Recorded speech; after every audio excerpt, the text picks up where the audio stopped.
Jaya. Ornitai ki jai. Jaya. Radha Shyam ki jai. Radha Govinda ki jai.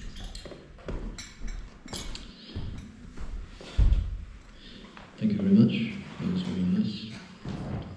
Very beautiful. Just like our altar this evening, which all of a sudden is exuding Bhakti. It's very lovely. Thank you very much. Is it not?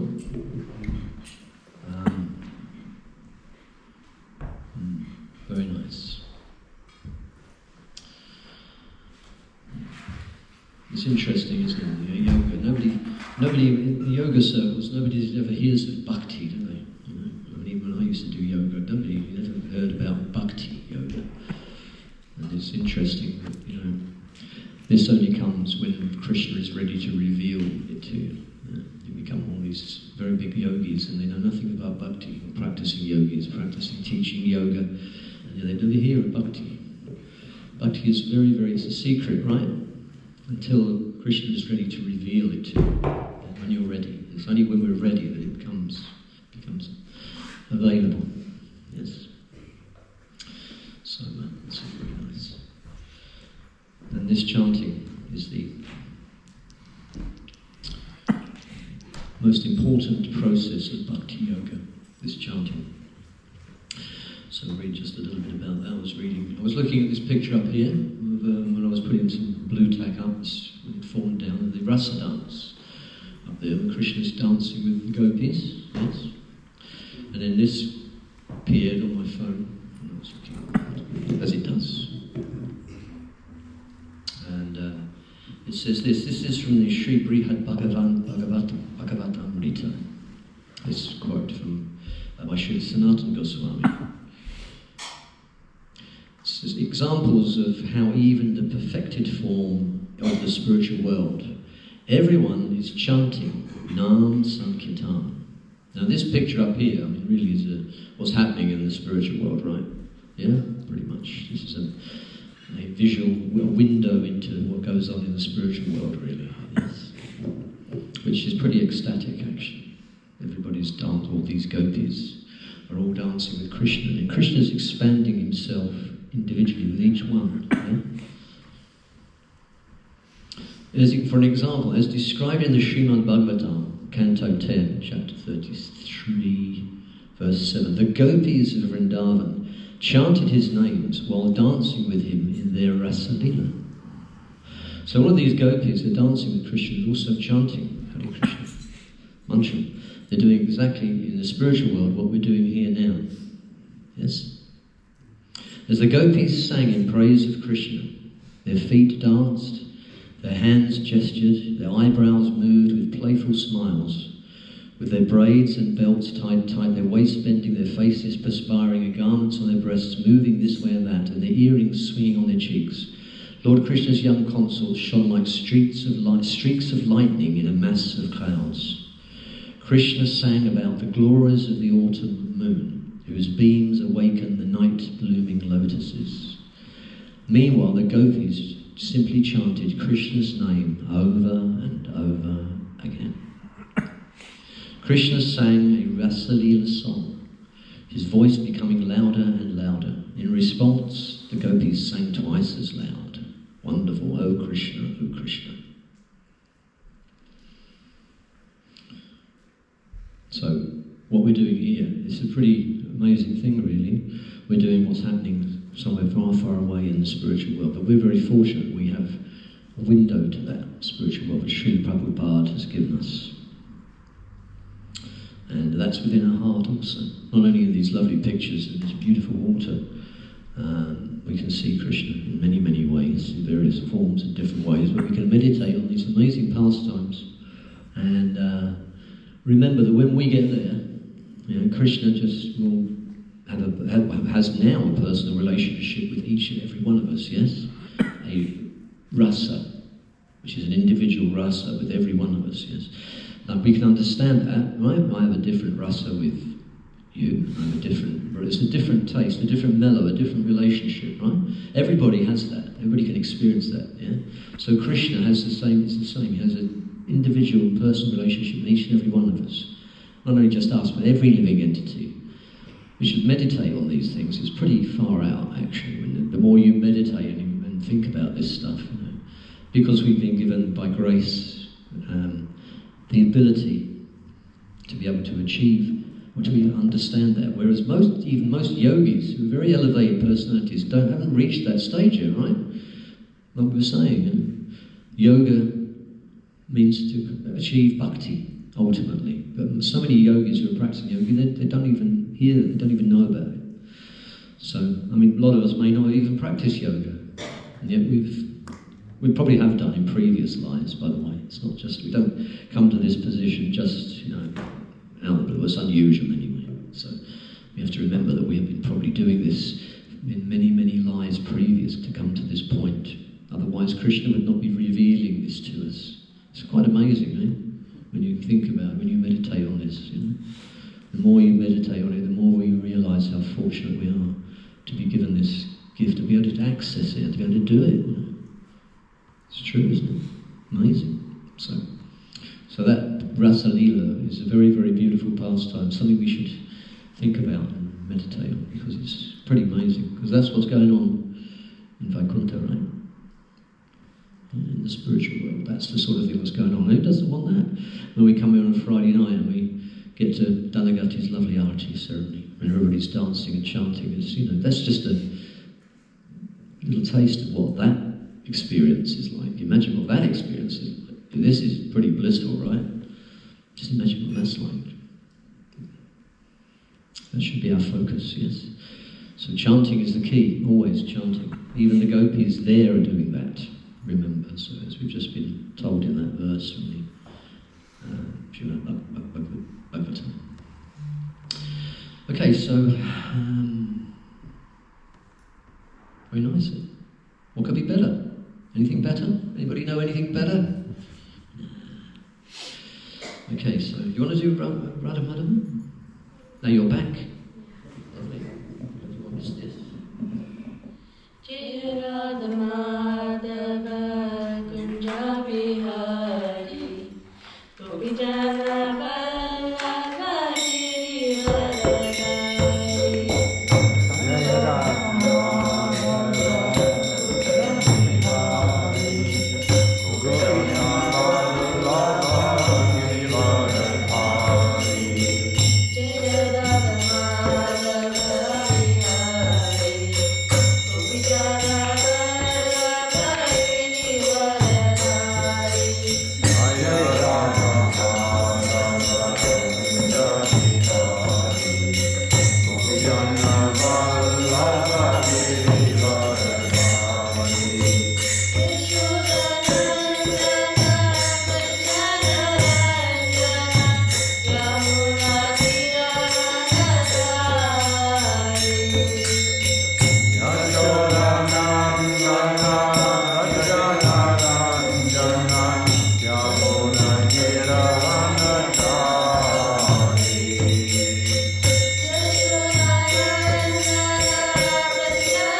Jaya Sitaram Lakshman Manoma Jaya Sitaram Lakshman Manoma Jaya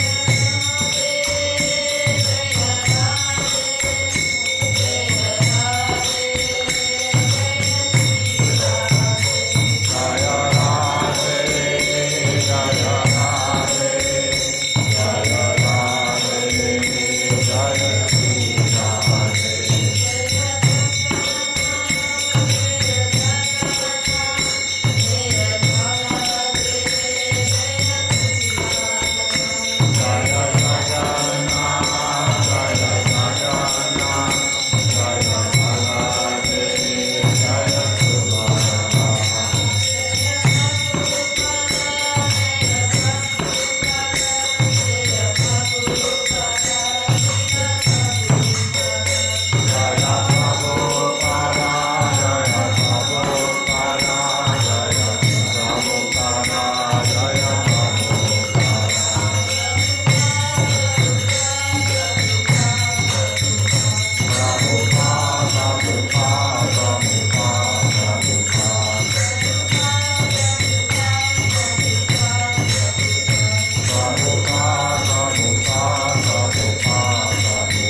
Okay, so continue with the Bhagavad Gita. I believe we were going to read 4. First, was it chapter 2? Okay, we're on chapter 2, which is contents of the Gita summarised. I think Connor was explaining something about that the last time we had Bhagavad Gita. We didn't have it last week. So we're going to carry on with this, and I think chapter 2, verse 4.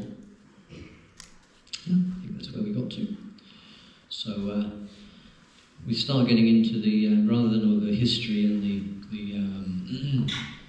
the mechanics of the battle, what's going on, the different personalities, now we start getting into more of an overview of what the Bhagavad Gita is, or what Krishna is teaching the Bhagavad Gita from now on. And so verse 4.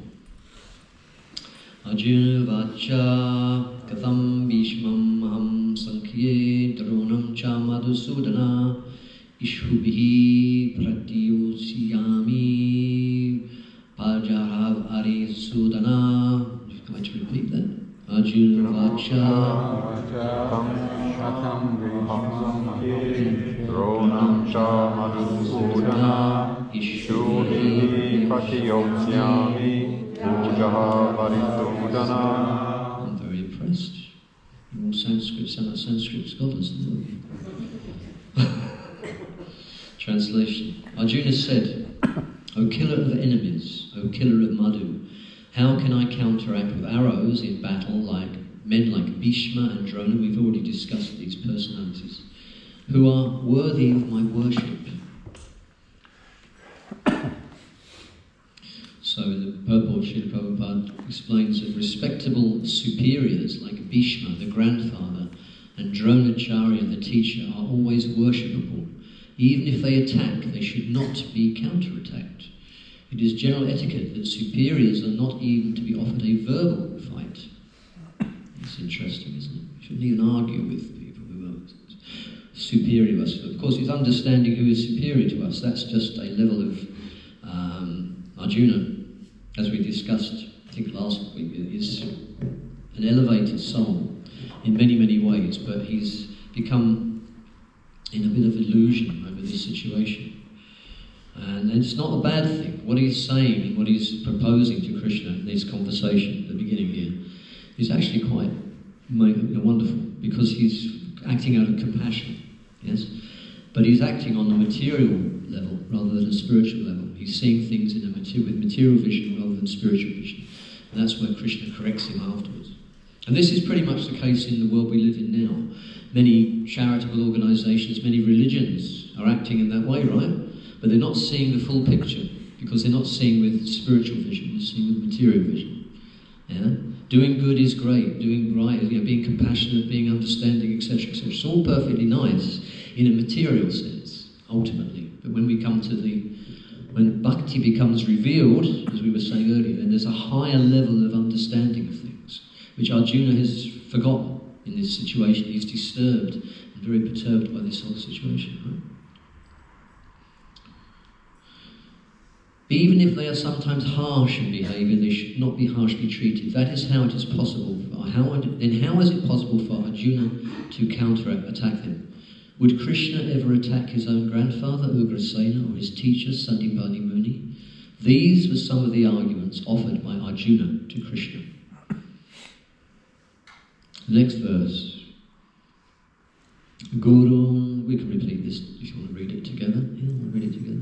Guru Nathavahima Anubhavam Shreyo Bhaktum Vaiksham Ihaloke Hatvarthakamastu Guru Naiva Munjishtiga Bhogam Rudhira Praditana. It would be better to live in this world by begging than to live at the cost of the lives of great souls who are my teachers. Even though desiring worldly gain, they are superiors. If they are killed, everything we enjoy will be tainted with blood. Srila Prabhupada writes, according to scriptural codes, a teacher who engages in an abominable action and has lost his sense of discrimination is to be abandoned. That's an interesting statement also that we should consider sometimes, because we see this happening even within our own movement and everything else, where we have to be very, very careful, and also very careful in these dealings. But it happens. Things happen within societies like ISKCON and like gurus and people. They act badly, and then they should be rejected. If they're not acting in accordance with sadhu, shastra, their spiritual masters. And that happens. I've experienced this myself in the past. Then they have to be rejected. That's not a nice thing sometimes, but it does happen.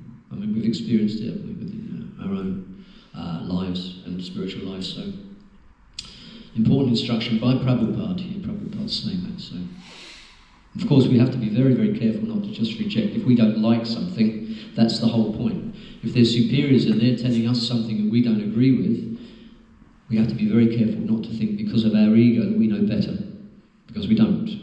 Yeah? Simple as that.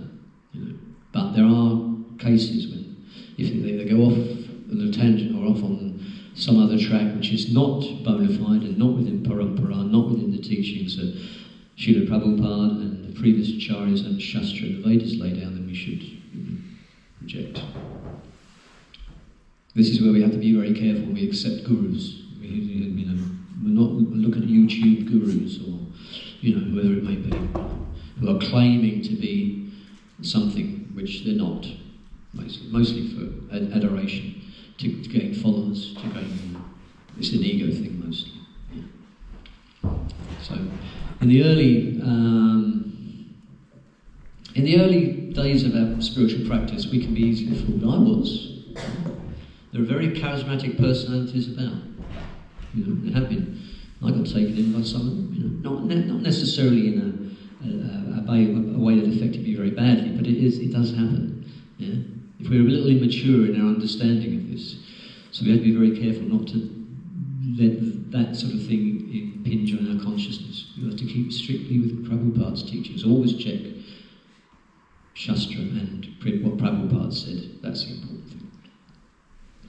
And he's saying here, if that's the case, if you see somebody's doing wrong, even though they are your superior, then, okay, can't agree with that, then just reject. But don't cause a problem, just, the important thing is look after your spiritual life, right?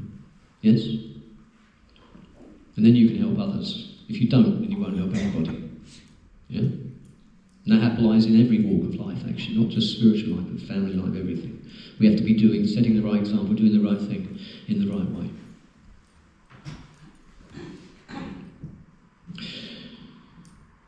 Bhishma and Drona were obliged to take the side of Duryodhana because of his financial assistance, although they should not have accepted such a position simply on financial considerations. Under the circumstances, they have lost the respectability of teachers, but Arjuna thinks that nevertheless they remain his superiors, and therefore to enjoy material profits after killing them would mean to enjoy spoils tainted with blood. Text 6. Na chaitad vidmaha kattaranno garyo yadva jayena vadivano jayayu yanva atvanam jivishna samas te vastitha pramukhe tatarastra. Nor do we know which is better, conquering them or being conquered by them.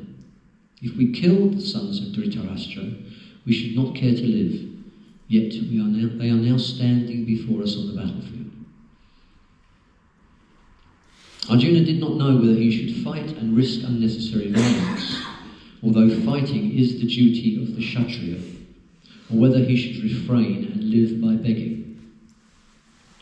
That statement is very important also, that Kshatriya, the duty of the Kshatriya is to fight and protect, not to, abandon that process and go and live in a cave. He wouldn't be happy, and he wouldn't be satisfied, and he wouldn't have been doing his duty if that was the case. If he did not conquer the enemy, begging would be his only means of subsistence, nor was there certainty of victory, because either side might emerge victorious. Even if victory awaited them, and their cause was justified, still if the sons of Dhritarashtra died in battle, it would be very difficult to live in their absence. Under the circumstances, that would be another kind of defeat for them. All these considerations by Arjuna definitely proved that not only was he a great devotee of the Lord, but he was also enlightened and had complete control over his mind and senses. His desire to live by begging, although he was born in the royal household, is another sign of detachment. Because he was a very, very rich, very, very influential, very, very honoured and very, high personality, right? And yet he was willing to do that. He was willing to beg if necessary. We see many examples of that in the Srimad Bhagavatam. Kings who became beggars, who had the right consciousness, because they understood that that wasn't the goal of life, right? Material possessions, material elevation, material praise, whatever high position. That's not the goal of life. Yes, it's there for a purpose, to help the people who are under you, to support them, to serve them. Unlike politicians and the rest of these days, they're not really serving the people, are they, or the planet? Not really. When you look at their activities, they make a show of doing that, but they're not doing that. Absolutely. That's the real deal. I wonder if Donald Trump would be happy to go begging if I doubt it. Doubt it very much. I wouldn't even understand that. You wouldn't even understand that logic, to be honest. Because they don't have the intelligence to understand. They're not intelligent. Some of them are very clever, but they're not intelligent. There's a big difference. Yes? Because cleverness is on the material, on the mental platform. Intelligence is something higher, right? Yes? Intelligence is mind. Cleverness is mind. We understand from Prakriti, mind, intelligence, ahankara, ego. So intelligence is above mind. Intelligence is common sense. Being clever, that's the mental process, which is a its state of consciousness.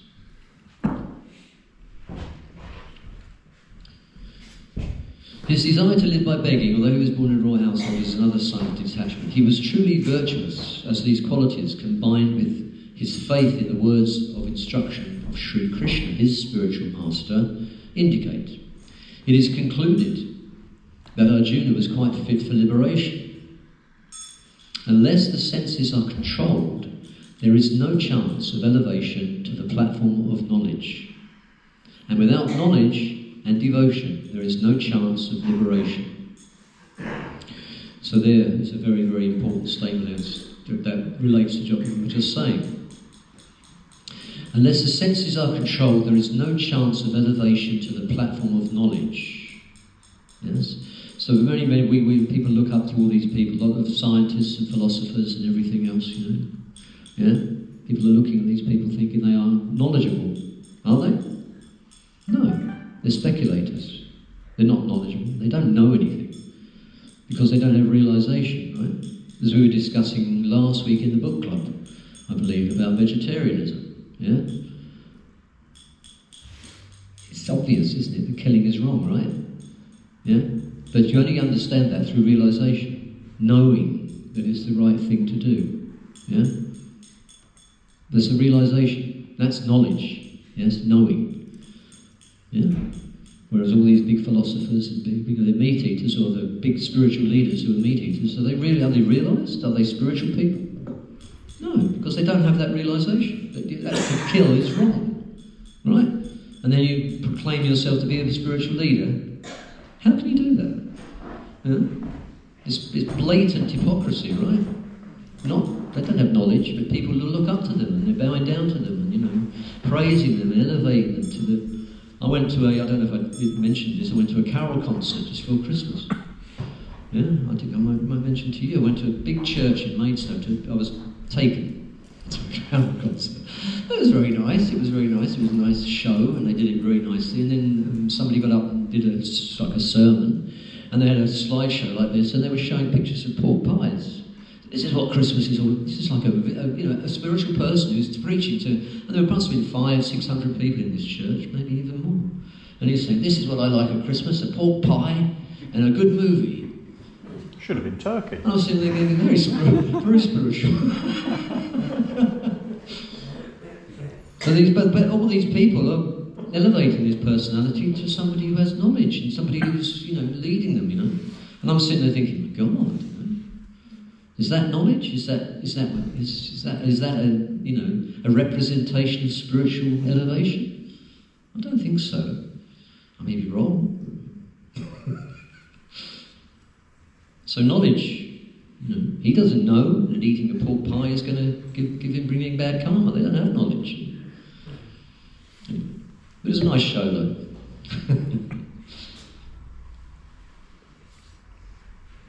Unless the senses are controlled, there is no chance of elevation. So we have to control our senses. Yes? Text 7. Karpanya dosha pahata svabhava prajami tvam dharma samuda chittaha nachshreyasyan nishchitam vrihi tanme Shishyasti hamstari mantvam prapanam. I'll make this the last one. We'll discuss this. This one's quite interesting purport. Now I'm confused about my duty, and I have lost all composure because of miserly weakness. In this condition, I am asking you to tell me for certain what is best for me. So this is Arjuna saying to Krishna, I don't know what to do. So I'm confused. This is our position, right? Really, in a way. Now we're coming to the point of what we are, the situation we're in, really. Now I am your disciple and a soul surrendered to you. Please instruct me. So he's given up, trying to. Now he's asking Krishna. Now you see, Arjuna isn't. He is an elevated soul. He understands that there is somebody can instruct him. His ego is not taking the I know better, I know this is right. He doesn't know that's right, even though it seems to him like it's the right thing to do. Not to kill, not to fight, not to kill his relatives and everything on the battlefield and go and live in a cave. He thinks that's the right thing that he should be doing, but he only has to. But he's asking now a superior being for the correct thing to do, even though it seems like it's the right thing to do. So Srila Prabhupada writes, by nature's own way, the complete system of material activities is a source of perplexity for everyone. As I get older, I get more perplexed, actually. Certainly when I look at the material world, anyway. Isn't it? Every day I see more and more, it's becoming more perplexing. It's more unusual and weird and strange, and people are doing some odd things, and I look at and see, I switch on the news sometimes and look and think, my God, there are demons in control, aren't there? And it's like, what is going on? Yeah? Do we all sort of feel like that? It's very perplexing. Material world and material energy, as Kali Yuga progresses very quickly, it seems, is just getting madder and madder and madder, isn't it? Yeah? Very perplexing. So what do we do? In every step there is perplexity, and therefore it behooves one, this is what we do, to approach a bona fide spiritual master who can give one proper guidance for executing the purpose of life. That's what we do. Yeah? Then we'll find out what's what. Then we'll be given the opportunity to develop realization and understanding what is actually happening, whereas 99% of the population aren't. They're all fooled and they're all part of it, right? And they're believing it. And they're voting these people in, and they're doing all these things what the advertising on TV tells them to do, right? Yeah? Buy this product, do this, have this done to your face. Stuff these chemicals inside yourself. That'll make you happy, And people are, it's true, isn't it? People are doing all that, and they're accepting that, and they're doing that thinking it's going to make them happy. No. That's not what Prabhupada says. Not the bona fide spiritual master is saying, as Krishna is saying here. All Vedic literatures advise us to approach a bona fide spiritual master to get free from the perplexities of life, which happen without our desire. Yeah? We all find ourselves in them situations, don't we? I've just found myself in one, nothing major, it's just a dental issue. It's going to cost me a load of money. It's a perplexity, because, oh my God, but it's got to be done. Am I going to do it? It's that part of the bodily thing, right?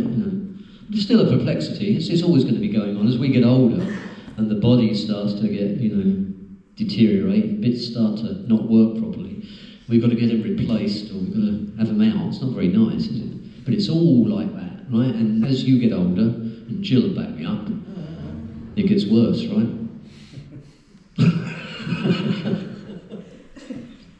I don't look at it like that. Because you're a transcendental soul, I shouldn't have said that. She's on a different platform anyway. I look at it more positively. I know, yeah. But physically, the body, it's true. Everything deteriorates, so we're constantly perplexed. And whether it's by our own bodies, whether it's by the planet, by, as you were saying last week about these things, the things that affect us, natural occurrences, other people, other living entities perplex us, or things that happen with our bodies, our own bodies. There's always something, right? Yeah? Always something. Get rid of one pain, another one comes, right? Think, that's great, I got rid of that. I feel better now. So what do we do about that? You approach a spiritual master.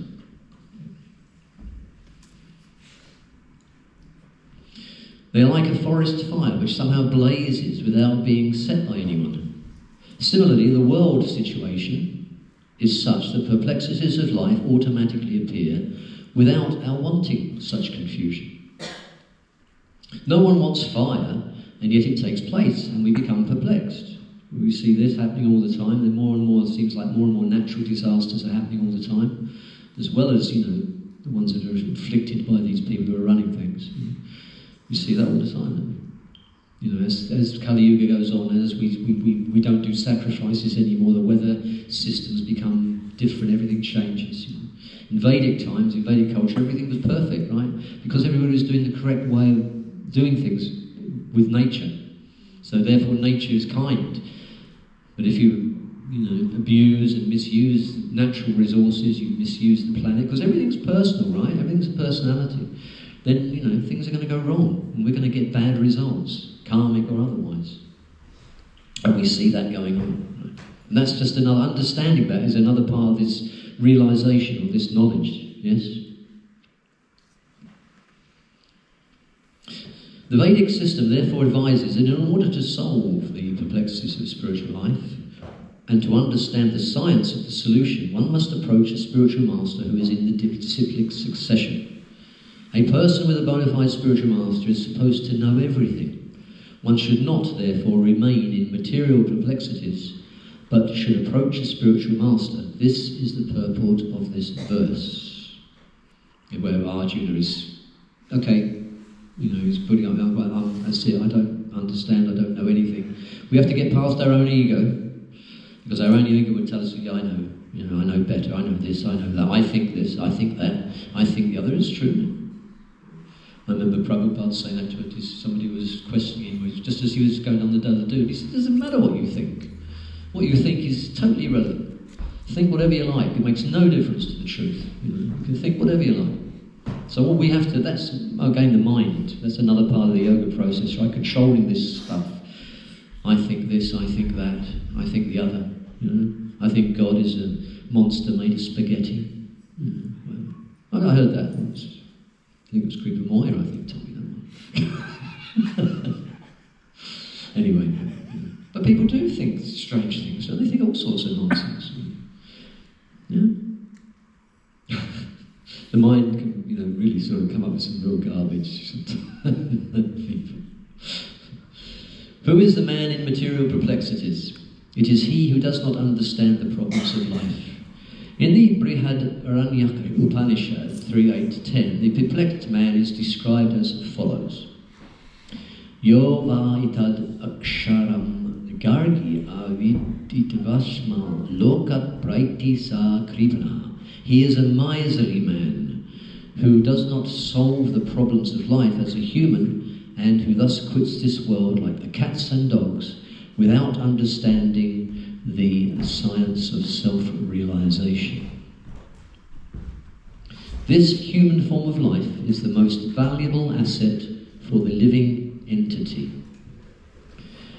Who can utilize it for solving the problems of life? Therefore, one who does not utilize this opportunity properly is a miser.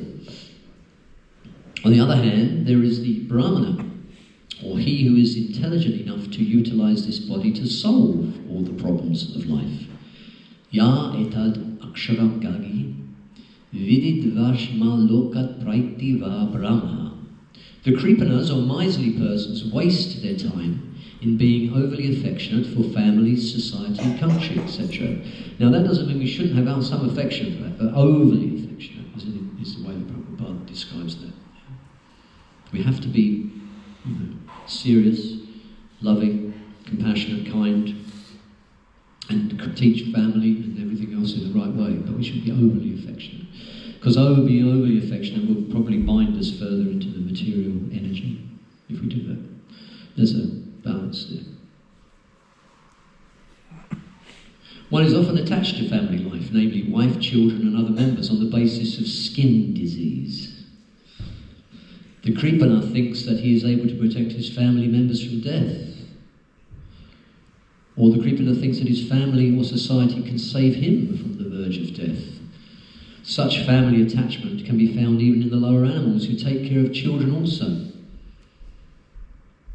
Being intelligent, Arjuna could understand that his affection for his family members and his wish to protect them from death were the cause of his perplexities. It's correct, isn't it?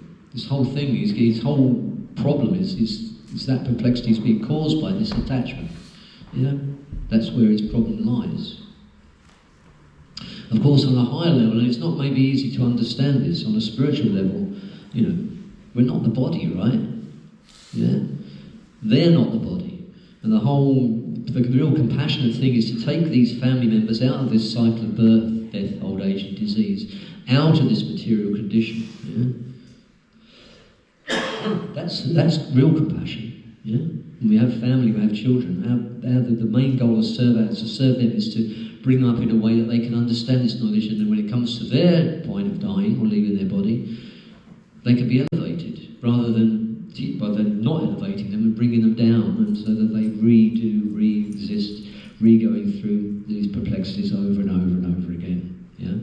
It's a higher level of understanding about what life is, what the living entity is. Yes? And it's real compassion. Yes. Does that make sense?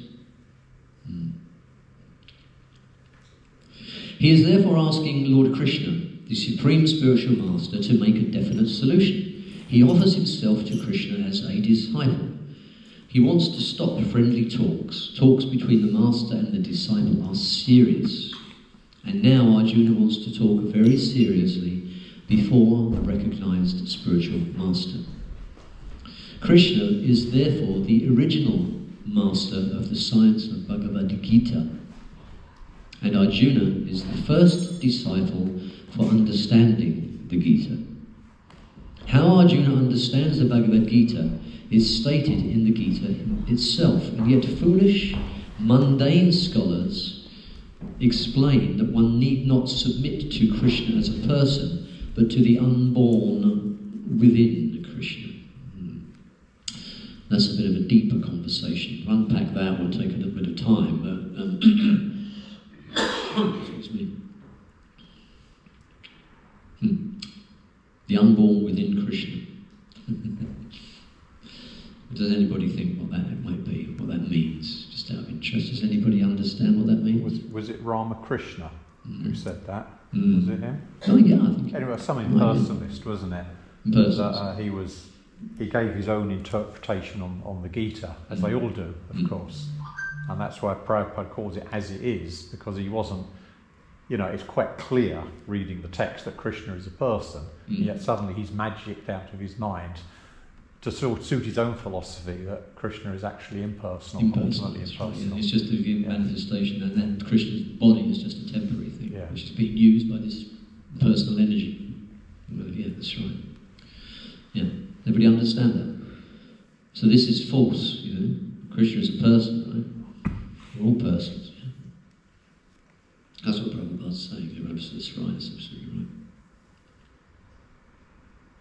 Foolish mundane scholars, that's what Prabhupada calls foolish mundane scholars. So there's a low level of realization. Because there are, as I think Connor was talking about this last week or the week before, about the three levels of realization. Brahman, Paramatma and Bhagavan. The three levels of, and then that is Brahman realization. The energy of Krishna. Yeah. But Bhakti, what we're performing here is Paramatma realization. It's higher, understanding Krishna as a person, yes. And he's within every living being. Every one of us, and he's dancing with everyone as well, as a person, because he is a person. There is no difference between Krishna within and without. And one who has no sense of this understanding is the greatest fool in trying to understand Bhagavad Gita. Okay, so I'll leave it there, because we now, any questions or comments or corrections, observations, doubts? No? Please explain a little bit more the unborn within Krishna. The unborn within Krishna. The unborn is as Krishna Katha was saying, is impersonalism. So Brahman, you've heard of Brahman, yes, which is the energy of Krishna, right? Yeah, we understand it like that. Yeah, and that's our realization that everything has a energy. Even we have an energy, aura or whatever. Everything emanates some energy. Krishna has that is the same. And that energy, which is where you hear all this, becoming one with everything, like impersonalist philosophies, personalist philosophers, Mayavadi philosophers, etc., etc. That energy is just, that's what it is, that's Brahman, right? Yeah? That is the source of everything, including Krishna. So what they're saying there is that these foolish mundane scholars believe that energy is the source of everything, and that Krishna, the body of Krishna, is manifested from that energy just for a certain purpose, for a certain amount of time on the planet. Yeah? But he's not, that isn't really the absolute truth. The absolute truth is the energy that forms the body of Krishna. Yes? Whereas we understand it the other way around. That energy is what is Krishna's energy. Yeah? So, there is Krishna. He's the generator of that energy. Whereas they seem to misinterpret it as being the energy doesn't have a generator. That is the generated thing. Does that make sense? Yeah. So that unborn, that's never born, that just exists.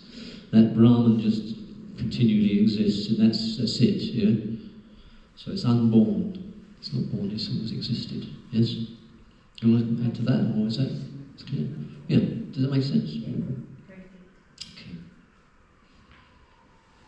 Katie's looking a little confused. I'm completely confused. I didn't want you to have to go over it again. It's okay? Yeah? No. Okay, well, let's take the sun and the sunshine, for example. Yeah? You've got the sun planet, right? And you have the sunshine. Yeah? So there's a sun planet, and so this energy, this sunshine, is Brahman. Yeah? Imagine that's Brahman. That's what the personalists think is the absolute truth. Yeah? With no generation, no sun glow to generate it.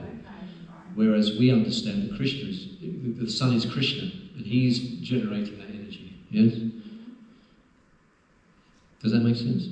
It's like that. That's all it is. It's not so difficult to understand if you look at it like that. But yeah. But they have these people, these philosophers, these Mayavadis think like that. Yes? Someone once explained to me that because it's a personalised realisation of Krishna, and you cannot upset a stone or some feeling or whatever, but if it's a personal thing, you're upsetting Krishna personally, aren't you? Yeah, right, yeah. You can't. That's true. Yeah, that's right, yeah. That's very true. Yeah. What's impersonalist? What's an impersonalist? An impersonalist doesn't think that God is a person, basically. Yeah? There is no person in charge of everything. That's an impersonalist. So the absolute truth is impersonal, not personal. Not a person. And that's specifically towards God. Yeah, that's basically that's basically what it means. Buddhists are impersonalists. Basically, Buddhism is an impersonalist sort of philosophy. It's supposed to be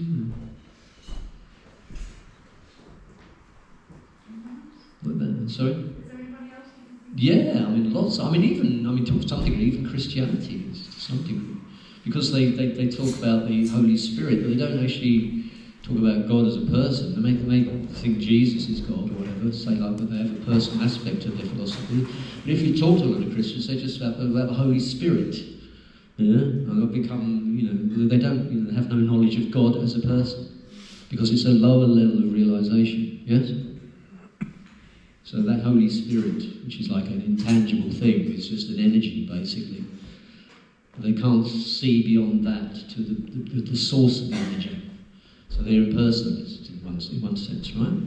That's when I was doing book distribution, I spoke to two Christians and they were adamant that God's not a person. Yeah, exactly. And they said exactly what you said, it's Holy Spirit, and yeah. from the Holy Spirit comes Jesus, so they did not believe in the... So that's impersonal. It's exactly the same thing as the same... The way I put them is like, because they say that we're made in God's form, so if we're made in God's form, he must be a person as well. They didn't like that. No. Yeah, just they couldn't quite grasp that fact. Yeah, but that's exactly the point I was making earlier. They haven't reached that level of realisation. It's not that knowledge hasn't come to them yet, or Krishna hasn't revealed that yet. But they don't want that. I know there are many Christians I talk don't even want that. They're so loyal to their philosophy or to their whatever it is they're doing, their faith. that they don't even want to know, you know. So they reject it, you know, even though it may be offered to them. So, but that realisation, but if they want it, then Krishna will reveal. And then that knowledge, as Prabhupada was saying, will come. Yeah? Okay. That's just confirming what we just said. Okay. None other than Krishna, other religion or entity, except the presence of Krishna, the person. No one. They just believe in God. Yeah. Not as a person. Yeah, right. Isn't it? Yeah. Sikh people, they just believe in that. There's no one person. I've got a few, few gods, even, Yeah. Christianity as well. Because if you tell them as a Krishna, as a child, as a baby, all these activities and you talk, they don't believe in you. No, they can't understand. They have a different level of understanding. Yeah. So this is very unorganized Krishna. Yeah, it's fine. They're in a place on the path. Unorganized Krishna is nice, very intelligent kind of. Yeah. It's like Prabhupada used to say, this Krishna con, this is like university education. All the other spiritual processes are like kindergarten or junior school, whatever. That's, you know, they're on the path, but then they haven't come to the same level of realisation. They're not reaching the higher levels of education yet. So it's all good in one sense, but everybody's in a different place. It's like everything, anything. If you do yoga, you know, some people are starting off in yoga, some people are experts at yoga. They have more knowledge, they have more ability, etc., etc. It's like that, you know. This is higher education. And so you don't get that far. No, that's right. They can't understand it. You try and teach nuclear physics to a child in nursery school, they're not going to understand that, are they? And sometimes people don't realise that they are a spark. We're a spark of Krishna. Krishna is in us. We are a spark. They don't always kind of get that, do they? No, they don't. Yeah. You know, they know that God has made everything, but sometimes they're a little bit detached. You know, they don't realise that we are a spark. We are a piece of Krishna. Absolutely, yeah. Have faith quite often, very good faith, but faith in what they don't know at the time. It's just blind faith, really. It's nonsense. Okay, so yeah, Arati. Okay, a couple of announcements. Yes, we've got to announce that you can announce it actually, because you know more about it than me. Because you've been doing all the groundwork. I'll let you announce it. I've done enough talking.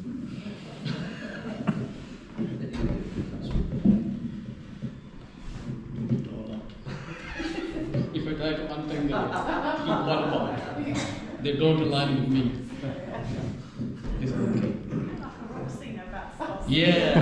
They walk around.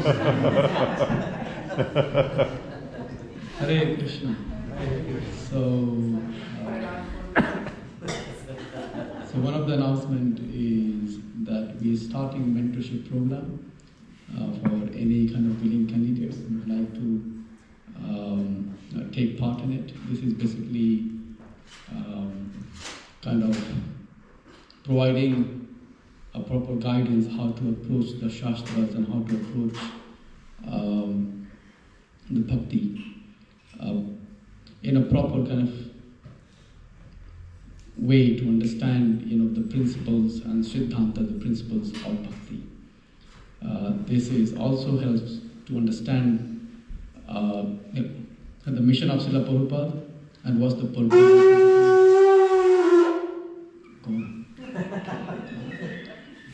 That's the purpose. That's the purpose.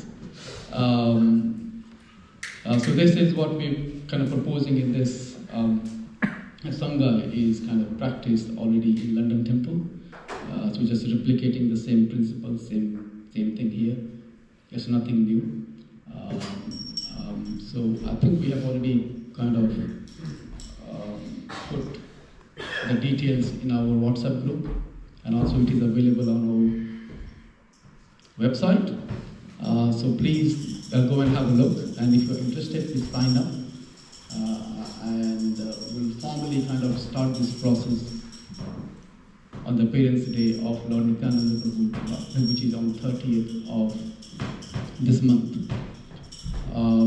So as I said, the Nityananda Prabhu is the Parents' Day on the 30th. So come to the Friday Sangha. We also have. Please remove it. I think that's only distracting us now. Yeah, it's okay. Hare Krishna. That's better.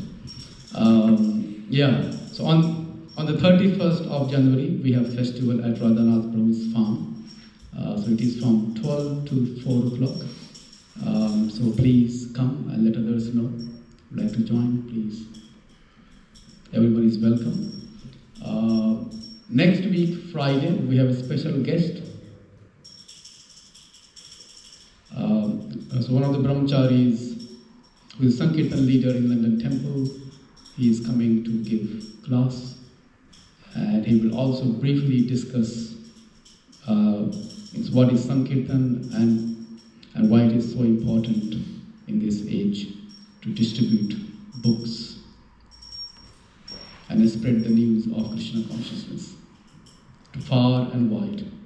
And that's what Lord Chaitanya Mahaprabhu wanted, that every town and village the glories of Krishna will be sung. And that's happening. In this kind of room, we have devotees from different far and wide area of the Kent. So it is happening already. Yes. I think let's start Kirtan. Thank you, Prabhu. Anything else?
Krishna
Shri Krishna Chaitanya Prabhu Nityananda Shri Advaita Radha Shri Gaura Prabhu Shri Radha Krishna Gopa Gopinath Sham Kunda Radha Giri Govardhan Ki Vrindavan Ki Mayamudam Ki Ganga Mai Ki Yamuna Mai Ki Tulsi Devi Bhakti Devi Ki Shama Devi Bhakti Ki Gaura Prabhunath all glories to some of devotees, all glories to some of devotees, all glories to some of devotees, all glories to Shri Guru and Shri Guru.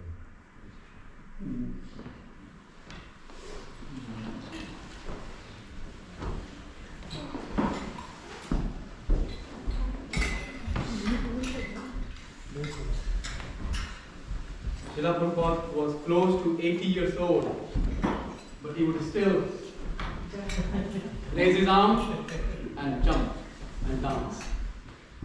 So it's a part of Anga, with limbs of Bhakti, that we dance for Krishna and also with Krishna.